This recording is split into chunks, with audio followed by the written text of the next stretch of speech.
but I'm really delighted to be here. It's my first time at Aalto University, believe it or not, and I wonder why I haven't been here before, because it's quite beautiful to give a lecture in this hall. And it's also quite appropriate, because if there's one country that knows what the relationship with nature should be, is Finland. The idea of broken nature came to me several years ago. I first made this proposal of an exhibition to MoMA in 2013. And you know, when you are in our job, in my job as a curator, you get a lot of rejections. And sometimes these rejections hurt, but you keep the idea in the back of your head until it's time to, until some other opportunity happens. And the opportunity happened with the Triennale of Milan. They contacted me about a year ago, asking me if I would take curatorship in the direction of the next Triennale. And you know, the Triennale has existed for almost 100 years. It's one of the oldest every 3-year exhibitions of architecture and design, in which all countries all over the world are invited to show what their architecture and design can do for the issues that are happening in the world at that particular time. And at this moment, well, we all know that the urgency is the environment, and not only the environment intended as forests and oceans, but also the human environment, also empathy, also the ability of understanding other people. It's a really tough moment. It's a tough moment for the environment, and it's a tough moment for other human beings. I thought it would be necessary to devote this Triennale, which is such an important institution, to the idea of broken nature. By the way, between parentheses, I started my whole career at the Triennale, which is funny. When I was like 23-year-old and still in architecture school, because it takes forever when you're in Italy to finish architecture school. One of our professors came into the class, and I told Julia yesterday, he said, okay, they're looking for people to hang this exhibition at the Triennale. And so I was like, how much do they pay? You know, so and he said, oh, like 15 euros for 2 weeks. I'm like, okay. Yeah, and that's how I started my whole career as a curator. So yeah, sometimes you have to work for free in order to start it all. But it's really important, in my opinion, to use whatever opportunity I have and you have to do something important for the world. This shows what's going on. Do the lights work well? I'm going to lower them even more. Is that okay? Is that better? Yeah, you can see them better. Okay. I'm not going to turn them off completely, otherwise you fall asleep, right? Yeah. So this gives you a sense of what I'm talking about. So this is a new LiDAR scan of a Maya city in Guatemala, in North Guatemala. So the Mayan civilization became extinct over 500 years. It didn't happen all of a sudden. And all the big extinctions in history, except for the dinosaurs, happened over a long period of time. We don't even realize that things are happening, and all of a sudden it's too late. So you see here, they discovered with the new technique that instead of just a few buildings, this was a whole town that really was very developed and very sophisticated. So even a sophisticated civilization like that one could become extinct without people even feeling it. Like when you are boiling a frog and the frog doesn't know she's dying until the very end. This is what's happening to us now. And I believe that no matter what, we will become extinct. But what I also think is that design can help us design a better ending, so the next species will not remember us as complete morons, and maybe they will incorporate some of us in them. You know, so that's what the ambition is. The ambition is not to save humanity or change the world or save the world. I don't think we can do it, but I think we can be more elegant, and we can be more just more understanding of what is around us, and more respectful. And time is clicking, time is ticking, and also we are producing trash at an amazing pace. This is one of my favorite Martin Bass clocks. You know, Martin has done all these different clocks in which human beings act digital or act like perfect perfect machines. And this is a clock in which two people follow the 12-hour cycle by sweeping trash. I really find it beautiful. You can find it online as a video. So that's a little bit of a metaphor. There are, of course, institutions that try to help us deal with the environment. You know, COP23 happened 2 years ago in Bonn, and there was another attempt to make legislation and to make agreements. But as we know very well, countries like the one where I reside right now, the United States, can send everything to trash in a second. So legislation helps, but it's not enough. What I believe can do something is to change people's behaviors. And that's what this Triennale is about, and that's what design is about. If design helps people deal with change and deal with revolution and make revolutions into life, this is a moment in which us designers have that responsibility more than ever. One of the quotes that really stuck with me, and it's translated also in Italian here because sometimes I have to show this presentation in Italian. And I gotta tell you, it's the hardest thing for me to speak in Italian. It's really terrible to be back in Milan and make mistakes one after the other. But hey, that's just the way it is. But so, without modifications to the social and material environment, there can be no change in mentalities. And this is for designers, right? Here, we are in the presence of a circle that leads me to postulate the necessity of founding an ecosophy that would link environmental ecology to social ecology and to mental ecology. This is Félix Guattari. But that's really what we're dealing with. We need to stimulate change and correction from the bottom up. The legislators and institutions can try to do something from top down, but I don't know how many of you really trust institutions. You're Finnish, so probably you trust them more than an Italian that lives in the United States. But still, I believe that people can do the most. And that's what Broken Nature is about. You see here the beautiful graphic design by Anna Kulacek. Anna Kulacek is a Ukrainian designer that now lives in the United States, but was based in Russia. And I really love her work so much. And I asked her to really condense all of the different examples of the different broken relationships that we have with nature. So the title Broken Nature comes from the idea that we are tied to nature, to different parts of nature, by threads that in the past centuries, and especially in the past century and few years, have been severed, broken irreparably sometimes. Some have been strengthened. If you think of civil rights and equality, even though we still have a long ways to go, in the past 100 years, a lot has happened. But when it comes to the environment, when it comes to many other threads, we need to try and repair these threads that are broken. And so what Anna did is she put together a series of symbols, almost like an iconography of objects that symbolize the different parts of the environment that we want to work on. You know, you see here,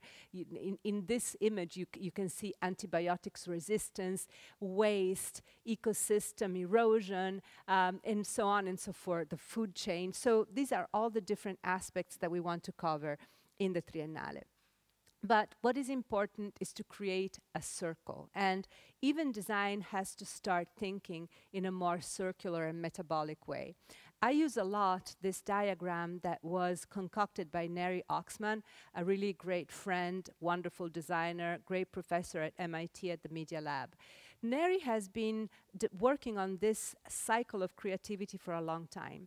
If you think about it, normally in kind of old school books and presentations, when people want to show the coming together of engineering, science, design, and art, usually it's a Venn diagram, right? So there are these like separate circles and separate worlds that sometimes magically come together, and in that area, the alchemy happens, as if it were happenstance. But in truth, what Neri postulates is that it's not a Venn diagram, but rather a Krebs cycle. Krebs cycles usually are employed to show metabolic cycle. So it's inside a cell, the way metabolism happens. So in this case, it's not these areas coming together, but rather these areas are feeding each other. So there can be no science without design. There can be no art without engineering. Or they can exist, of course, but they are not really part of our time. And that's because there's the postulate that culture feeds science and that science feeds culture. It's a very optimistic, at least moderately optimistic, but wonderful way to think of our job. And I know that here at Aalto University, you value the sciences, and Julia being here is also proof of the fact that science is a foundation for design, and design is a foundation for science. So we want to really cover all forms of design in this Triennale, and there are so many. You know, it used to be, I liked that Julia defined them as posters and toasters. That's really what it used to be. It was product design and graphic design, and instead right now there are so many forms of design, and even more can happen. The same fluidity that we have learned to apply to identity politics and to many other aspects of our life needs to happen also in design. That's why it's so important to have a core education that then can branch out, which I know is part of the curriculum here. And we want to also work on, at the Triennale, on the intersection of all these different areas with other areas of human activity that range from statistics and diplomacy to entomology, for instance. So we want to explore how designers work with different academics and practitioners, and even non-academics, just people that are in the world. And the idea is to find these linkages so that we can find restorative design. We would like, with this Triennale, to push forward and to really make part of everybody's lingo the idea of restorative design. So restorative design already exists, but it's used only by landscape architects. We would like to push it because the idea of restaurant is a metaphor for today. So restaurants were invented in France in the 18th century as places where people would go to detoxify themselves. After having eaten muttons and fat and whatever else, they would go to these places to drink bouillon and maybe have some, some vegetables. So they were not places, the food was not very good, but it was good for you. And then in time, they became places for pleasure and conviviality. I'd like the same to happen for design. Maybe we can even leapfrog to the pleasure already, but at the beginning there needs to be at least a little mental sacrifice, a little bit of effort in order to detoxify, and then we can really enjoy. So it's about really trying to find a way to repair these threads, and there can be many different strategies that we can apply, and these that you're seeing here are the keywords that I'm using in the research for the Triennale, which will open March 1st. So I should stop researching and start doing the exhibition. But we know it's so hard to stop researching, right? But so it's about saving energy and also designing with energy. It's about reducing pollution and also harnessing pollution and harnessing trash. It's about strategic augmentations, both dry and wet. It's about changing the culture ultimately. So there can be many different ways, but ultimately I wish that all designers, no matter the area of activity, thought about the necessity to change culture. And I hope that this Triennale will do so. We have some ambitions for this Triennale which are linked to citizens. So this Triennale will be, of course, for designers, but it's also for citizens. And luckily in Milan, citizens love design. Those of you that have been to the Salone to Design Week know that it's a citywide party. I am from Milan, and when I go to the Salone, I stay at my parents' and I go to buy the bread in the place where I've gone for the past 40 years. And they ask me, how's the Salone this year? Do you have any tickets? Do you have any places where I should go? So it really is a citywide, citizen-orientated idea, that of design. So the Triennale will last for 6 months, from March 1st to September 1st. And so I'm hoping that many people will go. And with my great curatorial team, we are dreaming that people will come away with 3 great achievements. The first one, we would like people to leave the Triennale with an idea of what they can do in their lives, what they can do to small things. Maybe it's more awareness of microplastics, because people don't know enough yet about the terrible danger that microplastics are. Or maybe they will leave just thinking that trash is not trash, but rather a new material. You know, just these ideas that are really part of life.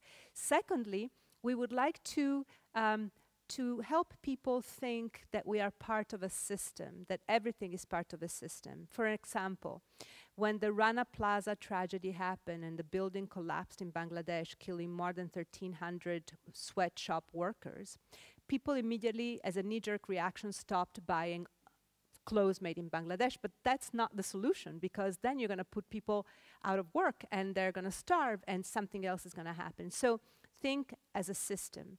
It's not the most immediate reaction, but maybe a reaction that generates another cycle that you should have. So practical ideas, thinking by systems, and also thinking long term. What I was telling you before about the Mayan civilization and frogs, I would like people to be able to think beyond, past 2 or 3 generations, which is usually physiologically what we're able to do. So by touching on all these different areas, by using all of these icons that Anna has developed to point at different parts of the exhibition, citizens will be able to actually touch on most parts of their lives, we hope. And today I'm going to show you a few of these sections. So one of the most important aspects that designers can help with is to build awareness of what is going on. So this is a series of great pictures that are on the web, that are by NASA, that show change. Just the idea of seeing how much a certain territory has changed in a certain amount of years can be mind-boggling. So the way it works, and you should see it online, is you touch that cursor and you move the curtain and you see how a particular area was, in this case, in 2014, and what happened in 2017 after the reservoir in South Africa shrunk of about 40%.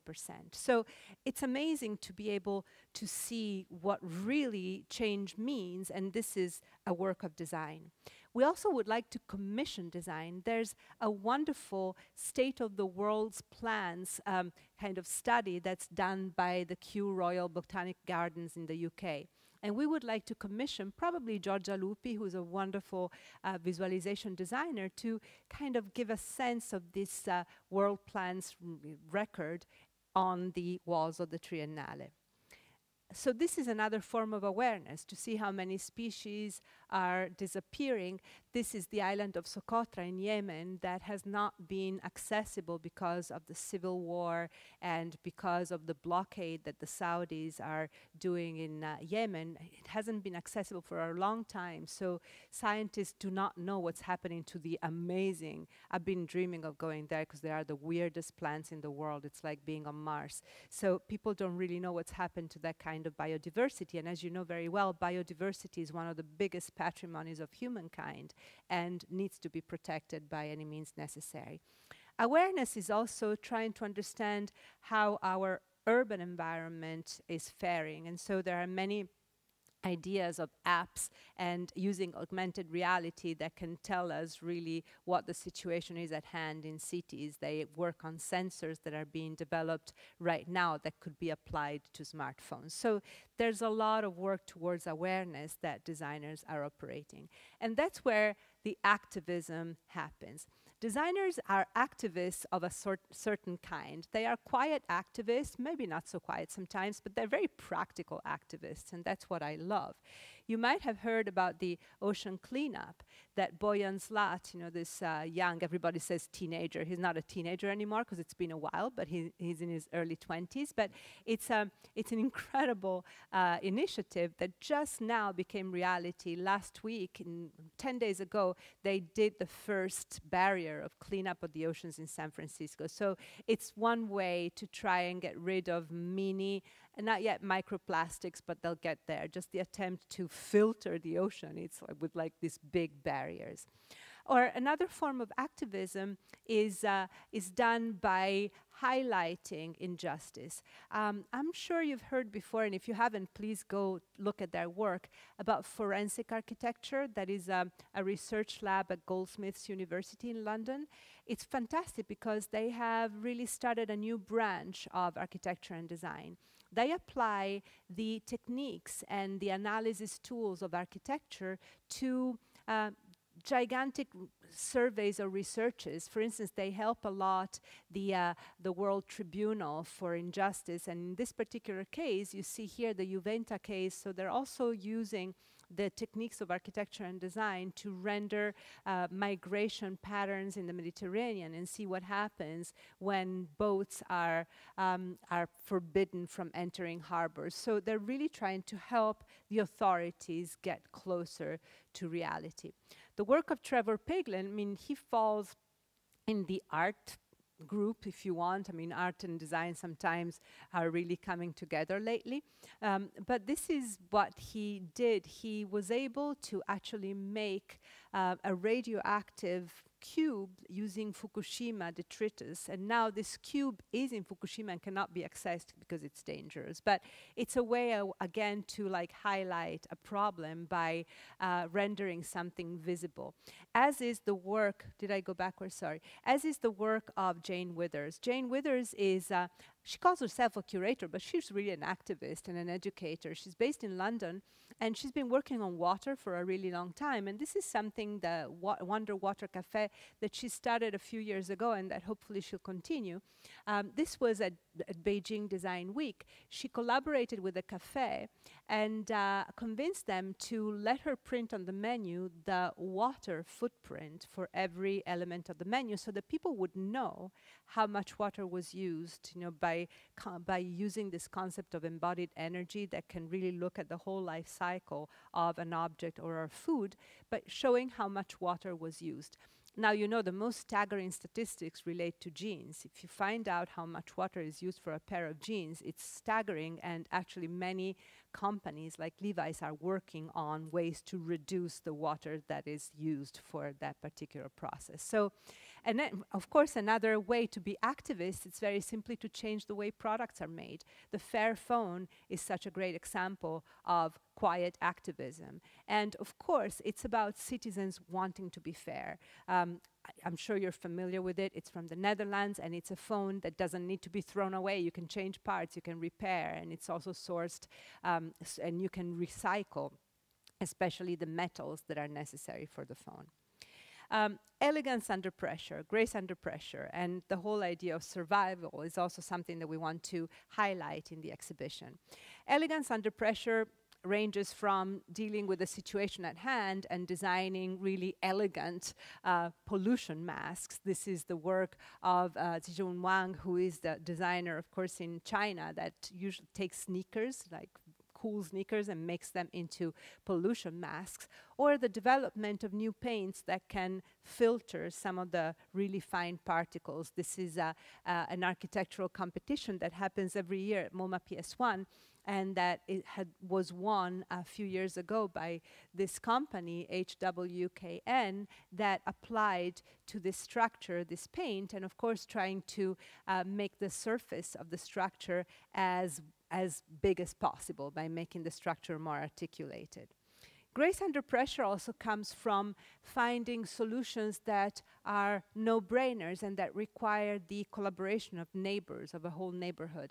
These are two examples from Mexico City. I really love what's happening in Latin America. There are so many enlightened mayors in cities, and there are so many citizen labs that really work on solutions that are applicable to real neighborhoods. So this is Isla Urbana, Urban Island, and it's a way to try and harness rainwater and filter it. And there are many places in Latin America that have found this kind of solutions for neighborhoods to be able to keep their rainwater and filter it so that it's, if not potable, at least really can be used in the urban environment. And this instead is the work of Gilberto Esparza. They're called urban parasites, and they are they don't really have that much of a function, only they are just like these little animals that use, of course, mechanical animal, that use whatever energy is at disposal to participate in the city. So it's almost like a metaphor of what it means to be in the city.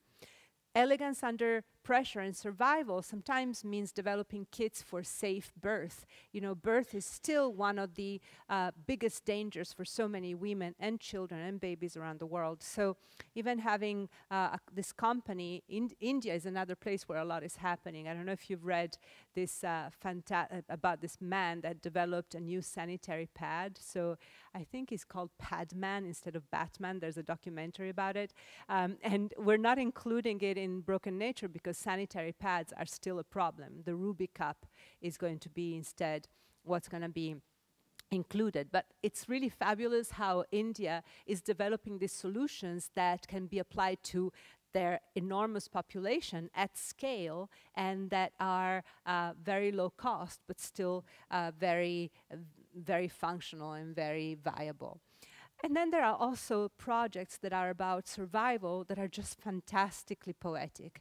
This is something that's happening in Ladakh, and I can't remember where it is, if in Bhutan or in Tibet, but it's the idea of being able to save glaciers in the winter so that they can become water in the summer, because you know many of these places go from winter to a very, very dry summer. So they are developing with scientists way to kind of make artificial glaciers that then produce water for the summertime. Empathy is really what it's at. I was telling you how important it is to try and repair that thread because it's at the basis of everything that we want to do in the future, I'm sorry. And even though this Triennale is about design, there are a few pieces of art that I just cannot skip. This photographer, Laura Aguilar, I discovered her work just probably in February, and I was so moved by it because it is just, there's such love for other human beings of all kinds, of all forms, of all genders. You know, you should see it more. This is actually a self-portrait. And damn it, I tried to reach out to meet her, and she died.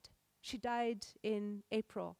And I have this still in my heart, and I really want to show her work in the exhibition because I think it is a good baseline for all forms of design.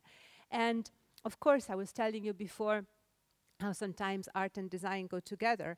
I cannot skip the work of my beloved Sputniko, Hiroshi Miyazaki, who is a graduate of the Royal College of Art, who designed this great menstruation machine. We're talking about empathy, and menstruation is still one of the final barriers. I'm amazed how it's become really a rebellious cry for women all over the world, and so many different solutions in design are being developed right now for menstruation. And not only are they being developed, they're also being talked about really widely and openly.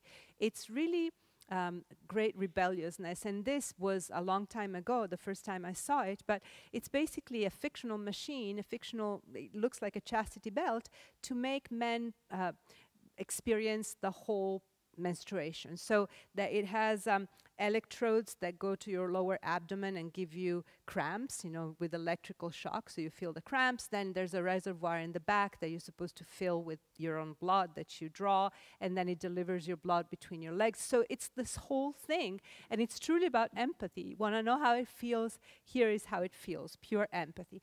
And empathy sometimes is also with animals. So Julia was telling me yesterday about this exercise in which there's an attempt to create, what was it, a parliament of animals. So the attempt of having people try to look at laws, environmental laws, as if they were, say, an ant or a frog, etc. So to see what the impact would be on them, so true empathy. And there's this great work by Thomas Thwaites from 2015 that's called Goat Man, in which he created this contraption to really embed himself with goats and see how it is when you see eye to eye with a goat. So you see Thomas here. No, he's the craziest and the most wonderful designer, of course, speculative designer. But, you know, how can you not smile, laugh, and just think how crazy, but how wonderful to see this. So true empathy, putting yourself in other people's shoes, or how do you call the thingy, you know, the nails of the whatever it's called.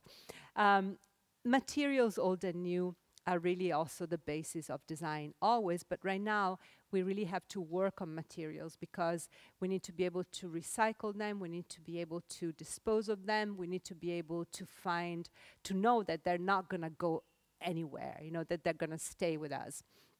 The work of Forma Fantasma is really interesting. Forma Fantasma is a duo of Italian designers that studied and live in the Netherlands, and they've been working on, they're really wonderful in many different ways, but they've been working a lot on the idea that trash is a new material, and they are really very outspoken about that. But the first work that I encountered some before, but the one that I acquired for MoMA was the one on the left-hand side called Botanica, which is an attempt to recuperate, to go back to pre-oil era resins. So resins before oil was, before there were hydrocarbons, right? So it's about shellac, it's about honey, wax, and straw. So it's about really seeing if there's something that we can do with older materials. And instead, on the right-hand side, you see their project Ore Streams, which I'll tell you more about later, which is about electronic waste and computer recycling. Or the work of Liz Cioccailo and Maurizio Montalti. This is a commission for an exhibition that I did a year ago, not even a year ago. I mean, it ended in January. It just feels like eons ago, but it's just the day before yesterday. It was called Items, and it was about the 111 items of clothing that had a strong impact on the world in the past century. And there were also a few commissions. So one of the items was the moon boot. And we created we asked for a commission, and Liz and Maurizio did the Mars boot. So if the moon boot was about stomping on the moon, all guys, and putting the American flag, and everything was synthetic, the Mars boot instead is about growing your own material, especially with mushroom mycelium, on the way to Mars, because it's a long way, and using the mushroom mycelium also to create tools, recycling it. So it's a completely different concept. And mushroom mycelium, together with algae, with seaweed, and Julia is the empress of seaweed, and it has become, and also silkworms and bees, that become really the staple of so much design work. There are materials that are truly interesting because they use bacteria. Bacteria are also they used to be unsung, now they're sung heroes in design and in engineering. You might have heard that bacteria are being developed that can eat or dissolve plastics. Now, that's a dream, to be able to actually get rid of plastics in that kind of organic way. I was reading last night that, because of the hurricane that happened in the south of the United States, there are so many ponds where pigs' waste is kept that are overflowing, which is horrible. But if you look at the pictures, when you see these ponds, they are pink because they have bacteria that are added to the pond that kind of digest and metabolize pig shit, basically. So it's so interesting how bacteria are central to the way we deal with so much today. And this is an example of bricks that are made using bacteria to create this material that is very, very sturdy, but at the same time can be dissolved and recuperated much more easily. New materials also means to think of what the fossils of the future will be. This is Kelly Jasbach and her synthetic collective out of Canada that have created these new fossils that are really, truly beautiful, that have bits of the plastics that you can find in the oceans right now. So this idea of the plastic waste that is not easy to recuperate is everywhere in design and in art. And even Lego is trying to update itself, and they have just launched this new initiative, and they're going to make biopolymer bricks and bits and pieces for the Lego system. And actually, I'm very proud because the woman that was the spear leader for this whole, Cecilia Weckstrom, is a good friend, and she explained to me how difficult it's been to convince consumers. I would like to ban the word consumer and consumption from the dictionary, but we have to use it a little bit longer because we need to define what companies are still doing, which is to create consumption. But she said that it was really complicated to convince consumers that it would be as good as good old-fashioned Legos that were made of plastic. So it's fascinating. We're still working on behaviors and mentality. Then I was telling you about algae and seaweed. Besides the seaweed workshop that Julia will teach you about, I'm sure in her class, she was the pioneer, but there are so many labs right now, and one of the most interesting is Atelier Luma. I put there Netherlands because they also have a part in the Netherlands, but they're based in Arles in France, and they are working on a system so that any country, any place can use its own local seaweed to produce beautiful objects by 3D printing that are made of the seaweeds that are kind of suffocating right now so many of the bodies of water in the world. So it's a way to pick them out and use them to make beautiful vessels. So there's a lot of design that's happening with that in mind. And, I went back. And also it's about updating processes, using processes that updating them doesn't mean making new processes all the time. Sometimes it's about using old manufacturing processes like human beings. I really like the fact that so many countries are trying to work with refugees. They're trying to help refugees have a job, use their skills, and there's so much that we can learn. I live in New York at Broadway and Canal. And there's a lot of Senegalese men that are there that are like selling things. And I gotta tell you, in the United States, when something breaks at home, like your coffee machine breaks, nobody's gonna repair it. So many people throw it out. I go down to the Senegalese people, they can fix everything in a second. And at some point I was talking to some big honcho at Target, and I was telling them, you should really have these repair shops at the entrance of Targets. You should give these people a green card, which means a official residency in the United States, and have them do what Americans are not able to do, which is repairing things. But so both in Berlin and in the Netherlands, there are these companies that use designers' work. In that case, it's Enzo Mari, the Autoprogettazione series, and in this case, Social Label, it's many different designers. And the refugees manufacture these objects that are then sold. So they find a really good job, and people can buy really good work that is done by them. Another old process is by letting people do what they know how to do. And in Chile, there's, for instance, this beautiful program that of social capitalism that is made so that people that don't have much money, lower middle class, are given a once-in-a-lifetime subsidy by the state to buy a home. And that home has to be really the beginning of a kind of social mobility upwards. And there are designers like architects like Elemental, Alejandro Aravena, who also won the Pritzker Prize, which is a big prize in architecture, that are not about their own ego, but rather give people the three-dimensional basic canvas for a house. So there are these really basic homes that you see here that are arranged around the cul-de-sac, because the cul-de-sac is almost like the beginning of a neighborhood. And then people can add patios, one more floor, little gardens. So it becomes a community, but it's not given already prefab to the people. It's like an incentive for people to make their own statement and to grow, which is quite beautiful. Another process that is really interesting is this idea of jamming. There are many ideas that are being developed at MIT. It's one of the universities that I like the most. And there's a lab called the Self-Assembly Lab that is studying how to have structures that can come together without glues and without columns. And the idea of self-assembly and jamming is very simply to create materials and bricks that you can just like push together and that don't need any kind of alien and polymer-based glue.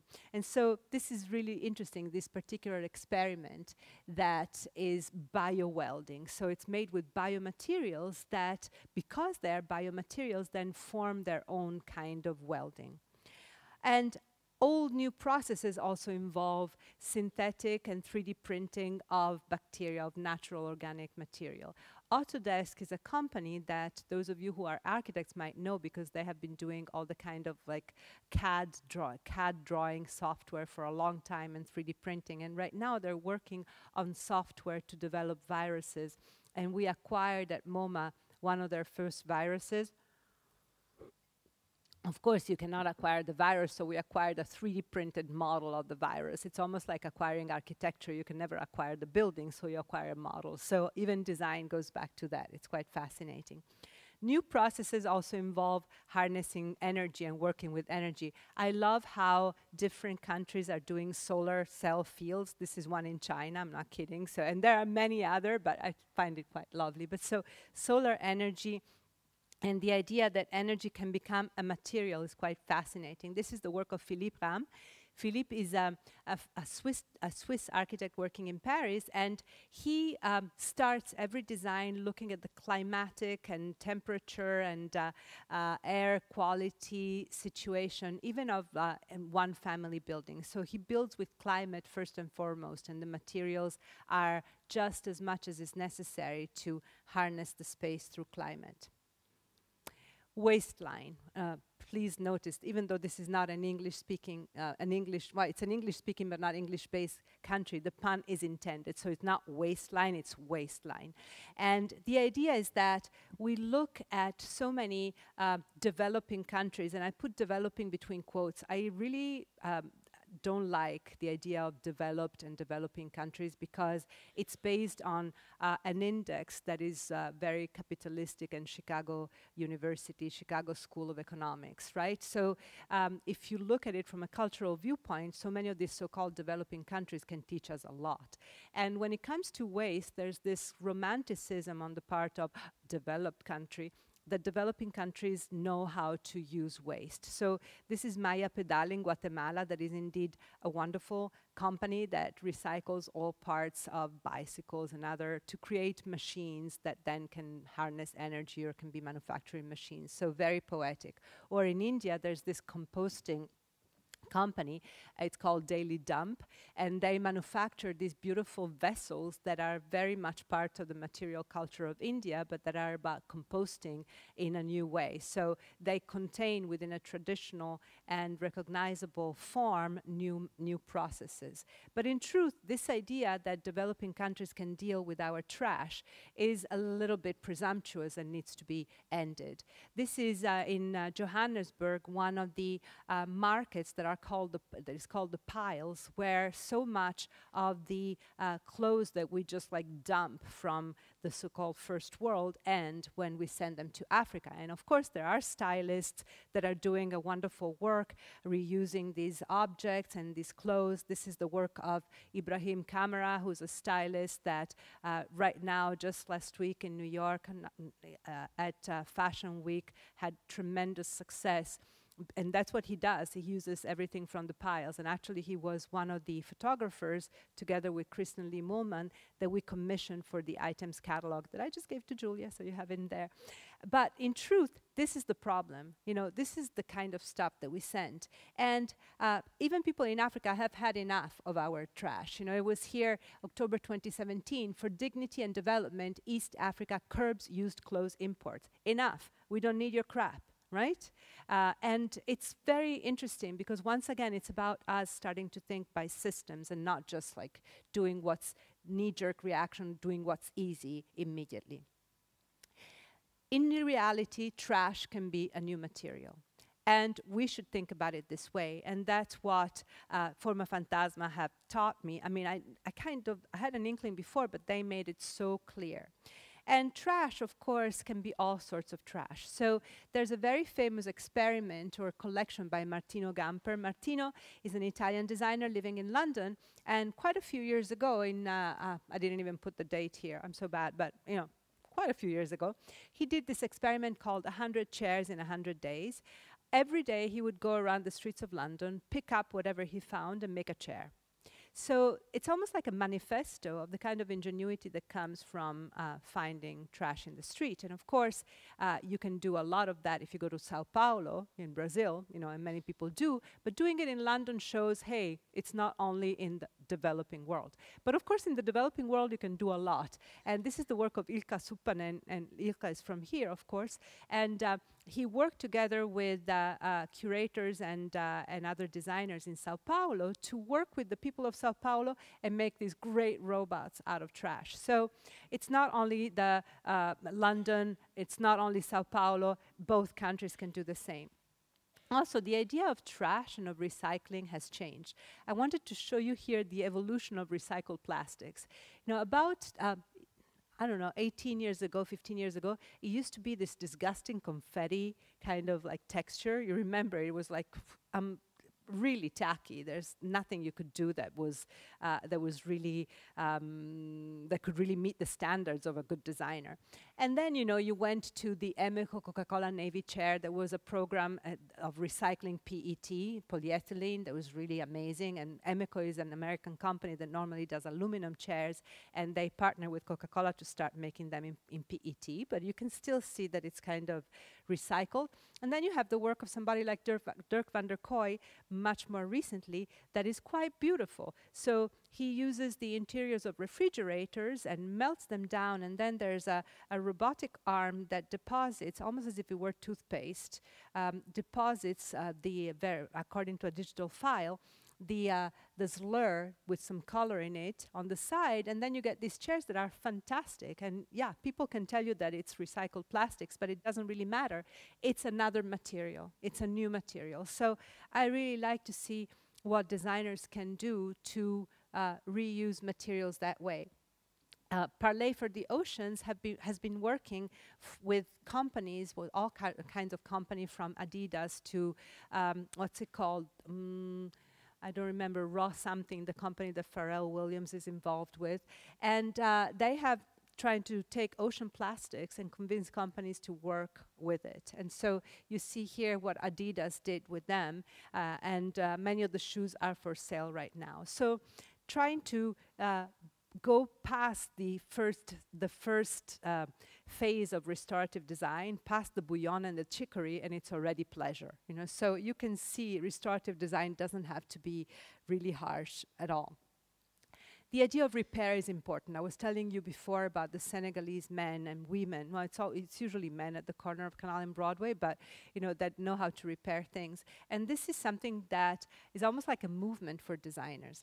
Daniel Charney is a graduate also of the Royal School, the Royal College of Art in London, but a graduate from a long time ago. He's also an educator and a wonderful activist, and he created this movement called Fixperts. I love it. And there's a website, and there are all these kinds of shortcuts and stratagems and people that share tips on how to fix things.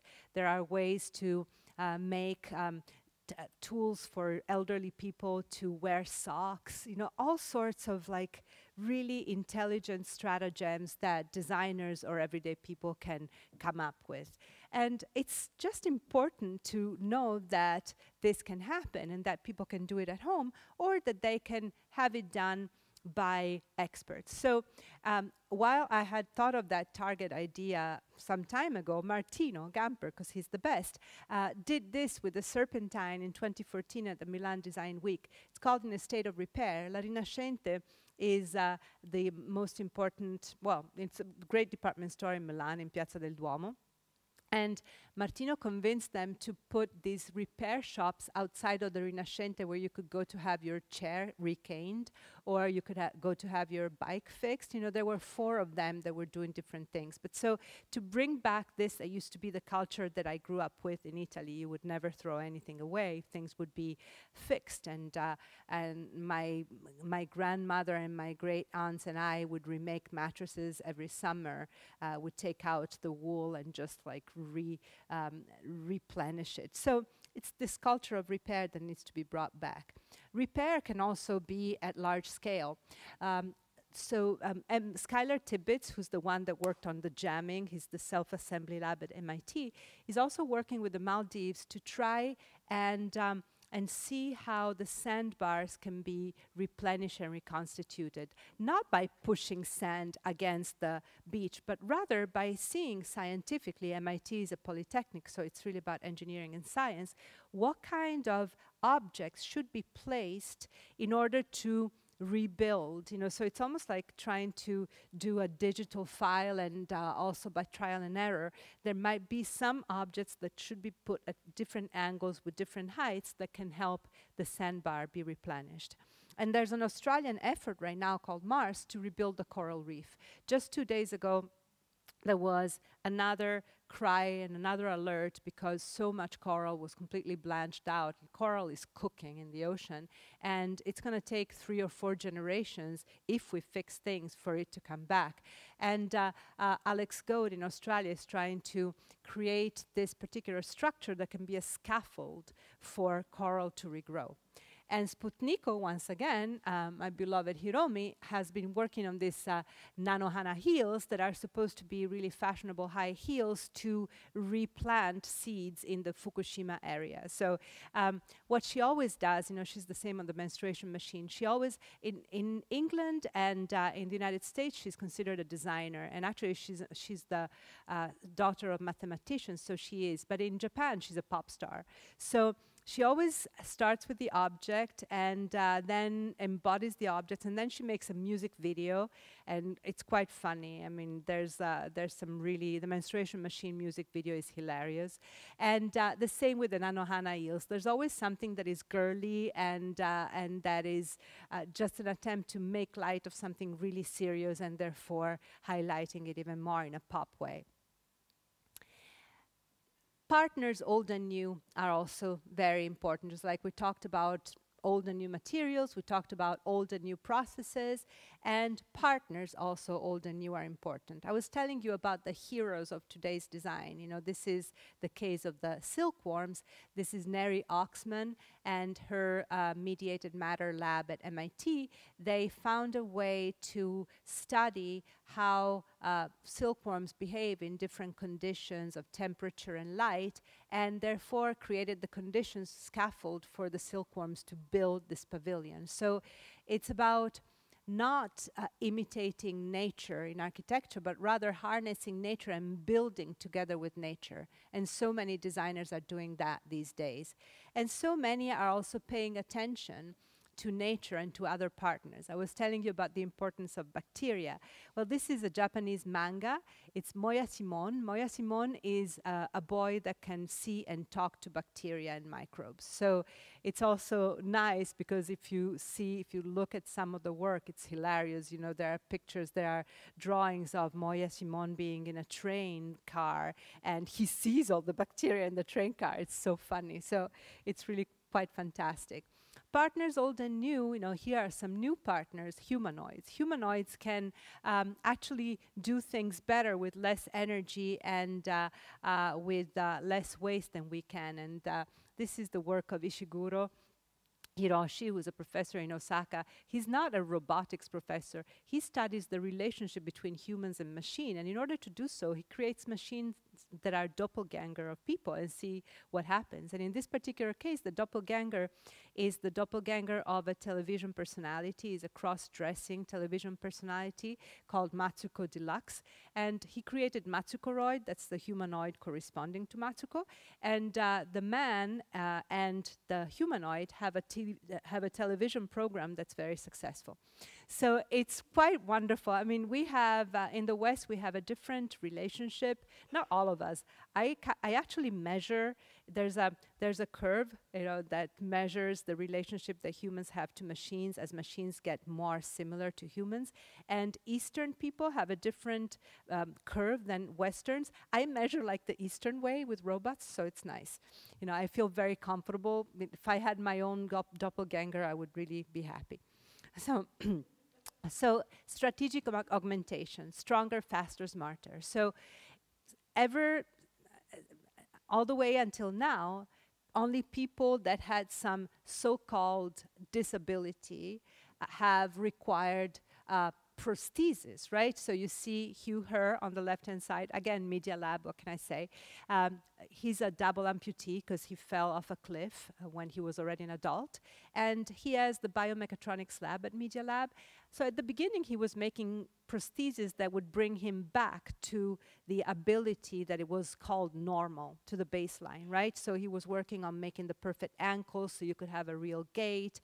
But then he started saying, why could I not work on prostheses that are for so-called normally abled people to make them super normal and to make it so that we might not need so many different vehicles that we use today because we might run faster than we would drive a car. So He's working seriously. Also, he's working a lot on attaching the prosthesis to nerves directly. He has this, he explained to me a month ago the way he's doing it, and it's stunning, you know. So he's creating muscles. Oh, it's complex but wonderful. So you see here a couple, Neil and Moon. Neil really has a so-called impairment. He doesn't see color, so he implanted a microchip in his brain, and then he has a little camera that is like this pistol in front of his forehead that sees colors and then sends impulses to his brain, so he can bypass the problem that he has.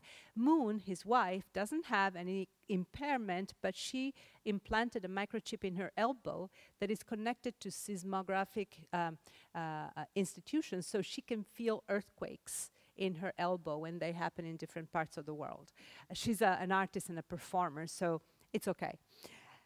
And the work of Patricia Puccini is fantastic. Patricia is based in Australia. She's an artist, and she does this beautiful, very realistic sculptures of creatures that don't exist, but they're so beautiful that you want to really hug them and love them. But this is Graham. He's not as nice as the other creatures. He is a human being the way it should be to survive a 60 miles an hour frontal crash. So it's really fascinating, you know. So strategic augmentation maybe also can show us how that maybe we should find other means of transportation, you know, because we're a little too fragile. But so it's really fascinating to see how it is. Strategic augmentation, but also be how not to be more powerful or faster or stronger, but also how to be more elegant. And this is the work of Lucy Jones, who does fashion for people that are on wheelchairs. She will then move on to other disabilities. Once again, I love the fact Italy can be so brutal and not well and not polite, but there's one thing that I love in Italy. People with disabilities are not called disabled, they're called differently abled, which is so beautiful, right? So differently abled people. But Lucy works for people that are differently abled and usually that are in a seated position to make really cool clothes. And for items, she created a pantyhose. One of the biggest one of the biggest problems for people on wheelchairs is how to wear a pantyhose, right? It's complicated because you can wear clothes only either flat or seated. I know that because I had an aunt that was on a wheelchair all her life, so I remember her trying to wear pantyhose.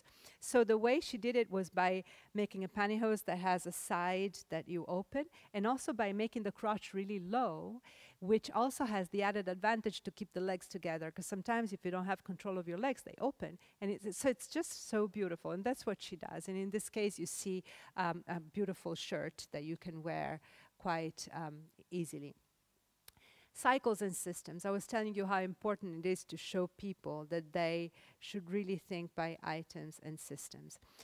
We will have a session with the students this afternoon where we will talk about the fact that some objects are knotty, K-N-O-T-T-Y, that they embody systems. And you know, the stake embodies both the waste and pollution and entropy, and also it embodies the efforts in biosynthetic biology and so on and so forth.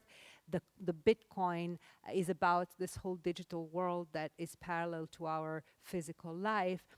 The brick is about both construction and is about biology and is about so many different types. It's about scale.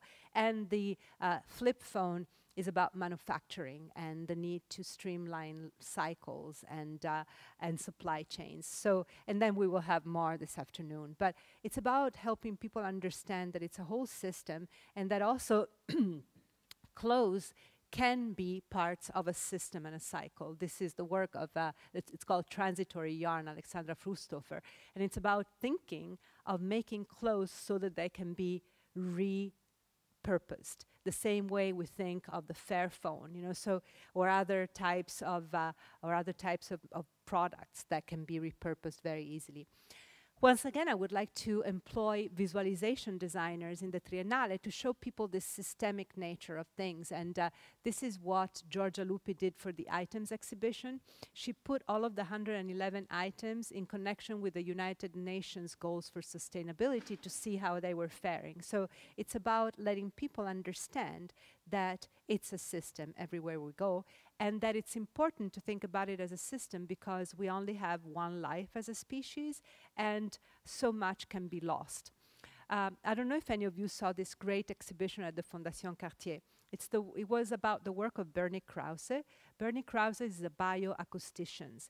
He has, for all his life, documented soundscapes, has gone around and recorded nature in different parts of the world. And this beautiful installation was with United Visual Artists that are great artists and engineers and designers based in London that kind of visualized all these soundscapes.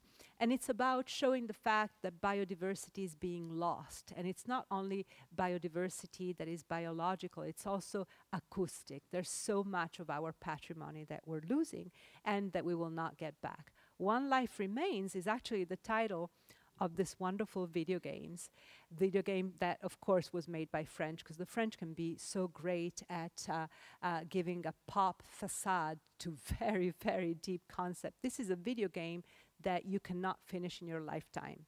You will have to leave it to your heirs to finish. So it's great to see that it's not only turtles and elephants that survive us, also video games, things that we made can survive us. And I also love this particular idea of the death mask that Neri Oxman has developed. It's a mask that, using fluid technology and rapid prototyping, captures the last breath of a dying person and makes it into a mask that then can be kept by the hair. So it's just a beautiful way to feel our mortality and also to have a sense of continuity beyond our very small and defined life. This is the poster for this lecture. It's the work of Rachel Sussman, a photographer that went all around the world to document the oldest living beings. They tend to be lichens and other trees that are in places like the Atacama Desert in Chile. But it really is about trying to give people a sense of history and of a world that is longer than us. There are crazy people like Stuart Brand, who's one of the great gurus of Silicon Valley and beyond, that are trying to bring back species, but not dinosaurs like in Jurassic Park, but rather species like the passenger pigeon that used to be the most common bird in the United States at the beginning of the 20th century, and by the end of the 20th century was extinct. These animals are almost like the canary in the mine of change. You know, at some point there was the bees colony collapse that put everybody on alert. Well, the passenger pigeon doesn't make honey and is not as cute, but it's also a sign of alert. And more work of other designers that are trying to show what we lost by repurposing it, making these fossils in glass that can become the habitat for octopi today. We're going to have a few commissions in the exhibition, and one is with Forma Fantasma. This is ore streams. Ore streams is a way to recycle electronic waste, and especially computers. And it started out in Melbourne with the Melbourne Triennial. We want, with this triennial, to show that designers are not required to always do something new. This myth of the novelty is something that doesn't serve our purpose. We would like to share and continue. So we're happy to ask Forma Fantasma not to do something brand new, but rather to continue their research because it's so important. So they started in Melbourne, they'll continue in Milan, and then they'll bring it to the Serpentine in London in 2021, every step of the way adding research and adding demonstrations. Neri Oxman is working on this beautiful new project that uses melanin, you know, melanin that reacts in our skin to the environmental conditions over centuries, creating the race diversity that has brought so much pain to the world. And she wants to create a new wailing wall like the one in Jerusalem, but based on melanin and based in South Africa, so that skin color will demonstrate the atonement that we need to make as a species and the divisiveness of what we have believed so far.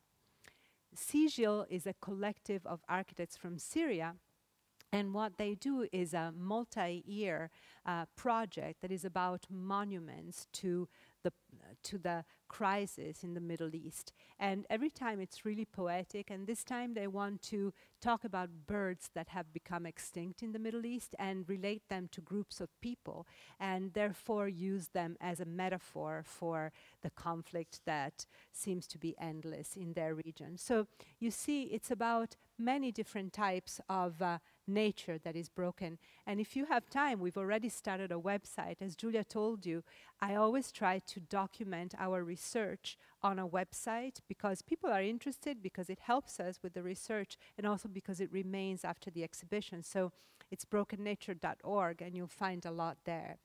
We're being helped by a wonderful team of advisors. I didn't have the pictures of my team, but my team is fantastic. It's made of Ala Tanir, who's a great Lebanese architect, then Laura Mairan at the Triennale in Milan, curator for a long time, and Azzurra Muzzonigro, who's also at the Triennale.